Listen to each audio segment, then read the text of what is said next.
और हमारी न्यायपालिका में बोबड़े साहब बैठे। महाराष्ट्र में पीने वाले को क्या बोलते हैं? बेवड़ा। तो बेवड़ा है वो। चीफ जस्टिस ऑफ इंडिया के लिए बोल रहा हूं मैं, बेवड़ा है वो।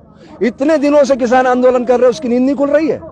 प्रधानमंत्री को तलब करना चाहिए था उसने, उसका विशेषाधिकार है, सुप्रीम कोर्ट का जज है। प्रधानमंत्री इंदिरा गांधी को जेल भेज दिया गया था, ये नहीं कर सकता है क्या? इतना अत्याचार कर रहा है वो आदमी और तमाशबीन बन के देख रहा है और ऑर्डर कर रहा है। तो क्या कर रहा है? आपको अधिकार है बोलने का, लेकिन आप न्यूसेंस क्रिएट मत करना। अरे भाई, ए बोबड़े सुन, 4 साल तक सैनिक वहां बैठे रहे जंतर मंतर पे, क्या किया तुमने? कुछ नहीं किया तुमने।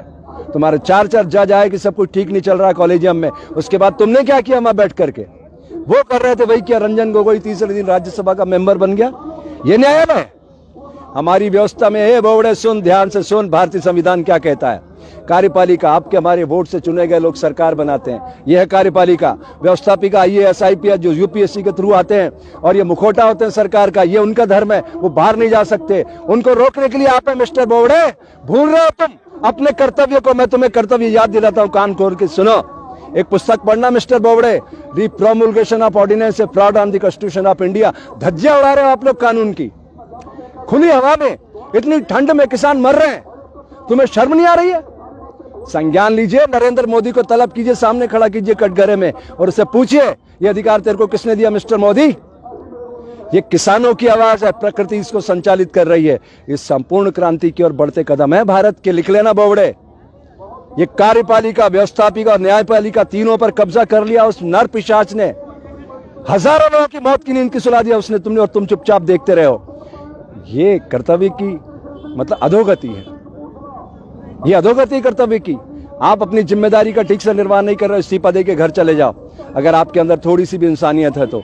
और अगर आप संविधान पढ़े हो, मैंने भी संविधान पढ़ा है, आप उसका पालन करवाइए सिस्टम से। ये आपका नैतिक धर्म है। धर्म क्या है? ध्यान से सुनो मिस्टर बोबड़े, नमक का धर्म है खारापन, शक्कर मीठी, नीम कड़वा, ये उसका धर्म है। और हमारी सामाजिक व्यवस्था में धर्म क्या है? कान खोल के सुनना बोबड़े, तुम्हें कह रहा हूं मैं, तू शब्द लगा रहा, इससे ज्यादा नीचे नहीं जा सकता मैं। सैनिक का धर्म है राष्ट्र की सुरक्षा, व्यवसायी का धर्म है उद्योग की उन्नति, शिक्षक का धर्म है समाज का निर्माण, साधु का धर्म है समाज की सोई हुई चेतना को जागृत करना। और बोबड़े, मुझे इस देश में नहीं जीना, तुम अपनी गोलियों से मेरे शरीर को छलनी करवा दो, मैं आज लिख के दे देता हूं तुम्हें। मैं ऐसे देश में जीना नहीं चाहता मिस्टर बोबड़े। तुम संविधान की अगर इज्जत नहीं कर सकते तो मैं उस संविधान की पालना नहीं करूंगा। लिख लीजिए आप, आपको संविधान के पैरामीटर में आना पड़ेगा मिस्टर बोबड़े। आपको उसको तलब करना पड़ेगा नरेंद्र को। हजारों लोगों का खून बहा दिया उसने। वो चरित्रहीन आदमी प्रदीप शर्मा को अंदर करके बैठा है, आप उसकी याचिका भी नहीं सुन रहे। तो क्या कर रहे हैं आप लोग? कोर्ट भी शांत है, व्यवस्थापिका भी तमाशा बन के खड़ी है। वो DGP तुम्हारा BSF का mister Rakesh Asthana hardcore criminal है, हार्डकोर क्रिमिनल। आलोक वर्मा उसको गिरफ्तार करना चाहता था और उसको उसने DG बना के बैठा दिया है। आप ऐसे तमाशबीन बने रहोगे तो मुझे फिर शर्म आ रही है। इस पद पे मत रहो आप, छोड़ो इस पद को, और पद पे बैठना तो उसके साथ न्याय करो। ये प्रकृति हिंसा का फल दुख, दया का फल आनंद बरसाती रहती है।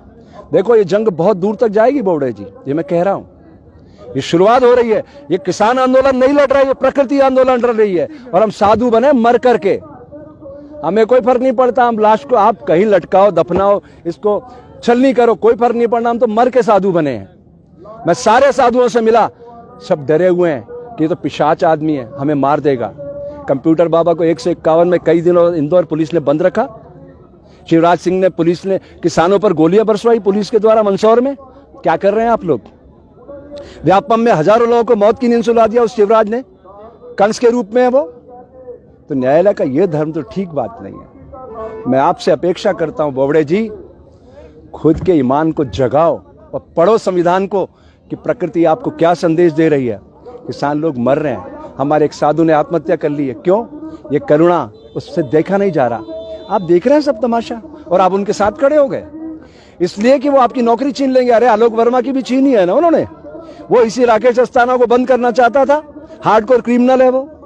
उसने आसाराम के लड़के को 11 साल पुरानी लड़कियां उठा के और बलात्कार में बंद किया। और क्या कहता है वो राकेश अस्थाना FIR में क्या लिखवाता है कि नारायण साईं को और आसाराम को, उसकी घरवाली आसाराम की और उसकी बेटी लड़कियां सप्लाई करते थे।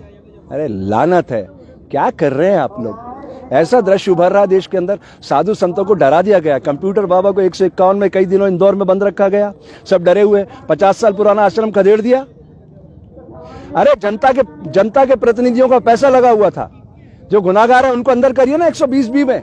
अगर मैं गुनाहगार हूं तो मेरे साथ आप भी तो बराबर के गुनाहगार हैं। संविधान हम सबको क्या इजाजत देता है? अनुशासन में रहो।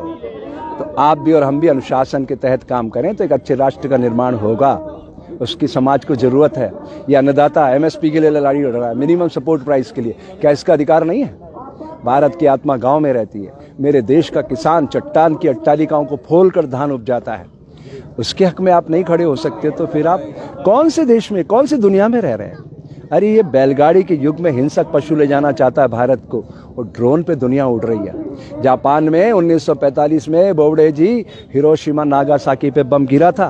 कोई आत्मचिंतन किया उन्होंने? 64 में बुलेट ट्रेन आई। No delay no accident. ये होती है प्रशिक्षण की ताकत। अगर आप देश से प्यार करते हैं, अपने बच्चों से प्यार करते हैं, अपने आने वाली नस्लों से, तो सुधारिए इस सिस्टम को। आपके पास मौका है। आज आप हैं, कल नहीं रहेंगे। लोग आपका इंतजार कर रहे हैं, आपसे बहुत अपेक्षा कर रहे हैं। अरे ज्यादा से ज्यादा आपका क्या करेंगे? आपको घर बैठा देंगे ना। इतिहास आपका स्वर्णाक्षरों में लिखा जाएगा।